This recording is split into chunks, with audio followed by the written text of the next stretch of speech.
નમસ્કાર, આપ જોઈ રહ્યા છો સ્પાર્ક ટુડે ન્યૂઝ. ભાવનગરની એમજે કોલેજ ઓફ કોમર્સ ખાતે મહારાજા કૃષ્ણકુમારસિંહજી યુનિવર્સિટી, ગુજરાત સામાજિક માળખાકીય વિકાસ સોસાયટી ગાંધીનગર તથા જિલ્લા વહીવટીતંત્રના સંયુક્ત ઉપક્રમે ટકાઉ વિકાસ લક્ષ્યાંકો વિષયક એક દિવસીય સેમિનાર યોજાયો હતો. આ સેમિનારમાં ટકાઉ વિકાસ વૈશ્વિક લક્ષ્યાંક, તેના સ્થાનીકરણ, અમલીકરણ અને વિકાસ આયોજનમાં વિવિધ હિસ્સેદારોની ભૂમિકા અંગે વિસ્તૃત માર્ગદર્શન આપવામાં આવ્યું હતું.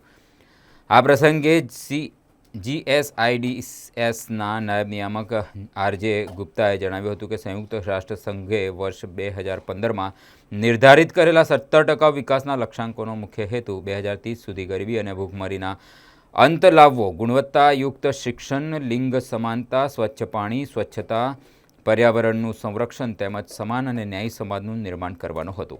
તેમણે ભારપૂર્વક જણાવ્યું છે કે આ લક્ષ્યાંકો સિદ્ધ કરવાની જવાબદારી માત્ર સરકાર કે સંસ્થાઓની નહીં, પરંતુ સમાજના દરેક નાગરિકની, ખાસ કરીને યુવા પેઢીની પોતાની નવી વિચારસરણી, કૌશલ્ય અને જવાબદાર વર્તન દ્વારા પરિવર્તન સશક્ત વાહક બની શકે છે. પ્લાસ્ટિકનો ઉપયોગ ઘટાડવો, વૃક્ષારોપણ કરવું, પાણી અને ઉર્જાની કરકસરપૂર્વક ઉપયોગ કરવો જેવી દૈનિક જીવનની નાની પહેલ પણ ટકાઉ વિકાસમાં મહત્વનું યોગદાન આપી શકે છે.